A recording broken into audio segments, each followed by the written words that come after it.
بەخێر بێن بۆ وڵاتێک کە دەسەڵاتدارەکانی شێری ماڵەوەن و ڕێوی دەرەوە.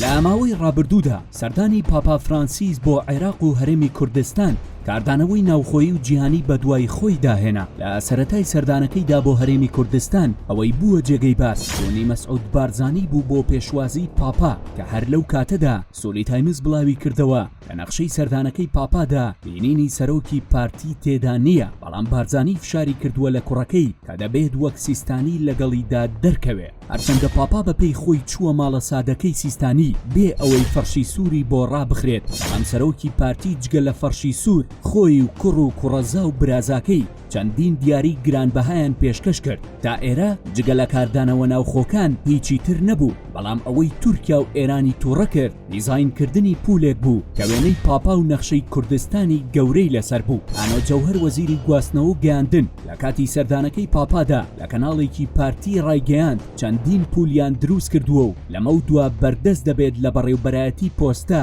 تا خەڵکی بەکاری بهێنن. ئێمە لەوە کردووە کە کۆمەڵە پولێک دروست ئەو پولانە لەسەر کام مامەڵانە لێ درێ و بۆچی بەکاردێ؟ بەکاردێ لە بەهۆ مامەڵەکان، بەڵام زیاتر ئەو نوع پولانە بەکاردێ لە بۆ هوات ئەوانەی کە هیوایەی جەمعکردنی پولیان هەیە. لە ئێستاوە چەندین کەس پەیوەندیان بە من کرد بە فەیسبوک بۆی کوێتەوە پولەمان بەردەست بۆ خەڵک ئێستا؟ بەڵێ بەردەست دەبیتم بەم نزیکانە لە بۆ خەڵک و دەتوانن لە دائیرەی پۆستە یاخود لە بەرەبراتی پۆستە داوا بکەن. دوای ماوەیەک لەم قسانەی ئانۆ جەوهەر و بڵاوبوونەوەی وێنەی پولەکە کاردانەوەی توندی وڵاتانی دراوسەی لێکەوتەوە. ئێران بە پێچەوانەی بنەما نێودەوڵەتیەکان ناوی بردوو. تورکیاش زۆر بە توندی ڕایگەیاند ئیدارەی هەرێمی کوردی لە سنووری خۆیان لایەنداوە و دەبێت ڕاستکردنەوە و ڕوونکردنەوە بدەن. بۆیە بەپەلا پارتی و حکوومەتی هەرێم لە ڕێی وتەبێژی حکوومەتەوە باسی لەوە کرد ئەو پولانە ڕەسمی نین و تەنها پێشنیاز کراون. دواتر ئانۆ جەوهەر وەزیری گواستنەوە و گەیاندن بۆ دڵنیایی پەیوەندی بە پەرلەمانتارێکی عێراقی عالیە نسەیف دەکات تا دڵیان نەڕەنجێ و پێچەوانەی قسەکانی پێشووی دەڵێت ئەوە تەنها دیزاینە و بەردەست نییە و ئێمە ڕێز لە سەروەری خاکی عێراق دەگرین. هەروەها سەفین دزەیش بەرپرسی پەیوەندەکانی دەرەوەی حکوومەتی هەرێم ڕایگەیاند ئێمە ڕێز لە سەروەری خاکی تورکیا و سووریا و ئێران دەگرین و ئەو پولانە هی حکوومەتی هەرێم نین. ئەوەش بووە هۆی کاردانەوەی هاوڵاتیان لە تۆڕە کۆمەڵایەتەکان و چەندین تەنزیان لەبارەوە نووسی.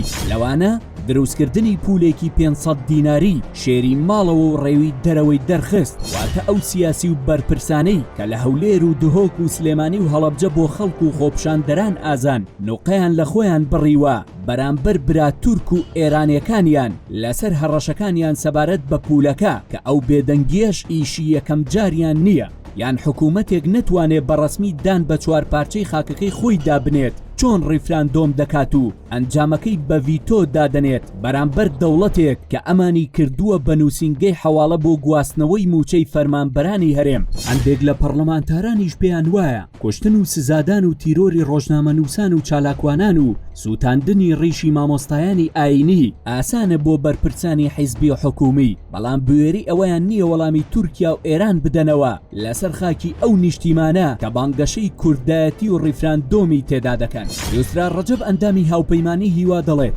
ئێوە پیاوی دروستکردنی پولێکی کوردی نەبوون چ جای دروستکردنی دەوڵەتێکی کوردی. بەختیار شاوەیس پەرلەمانتاری عێراقی ژووتی تورکیا هەڕەشە دەکات کەچی پاڵەوانەکانی دوێنێ کە دەوڵەتی کوردیان دروست دەکرد نقەیان لە خۆیان بڕیوە. ئەوەی جێگەی سەرنجە سەبارەت بەو بابەتە حیزبە ئۆپۆزسیۆنەکانیش بێدەنگن و تەنانەت یەکگرتووی ئیسلامیش ڕەتی ئەبوبەکر هەڵەدنی پەرلەمانتاری خۆی دایەوە کە لە وەڵامی سەرۆکی پارتی مەهەپەی تورکی وتبووی ئاڵای کوردستان لە دڵماندایە و کە لە پوتی ئێوە لە ژێر پێڵاوی پێشمەرگە و گەریلا و شەڕڤاندایە. ئەمڕوو داوانەش دەمانگەڕێنێتەوە بۆ ئەو پرسیارەی ئایا ئەو پەرلەمانتارانە مەترسین لەسەر هەرێم کە هەوڵی گواستنەوەی موچەی فەرمانبەرانیاندا بۆ بەغدا بۆ چارەسەری کێشەی موچە کە پارتی بەخاین و جاش لە قەڵەمیدان یان ئەوانەی لە ترسا و لەبەر بەرژەوەندی شەخسی و کۆمپانیاکانیان بەرامبەر پەلامار و هەڕەشەکانی تورکیا و ئێران بێدەنگن.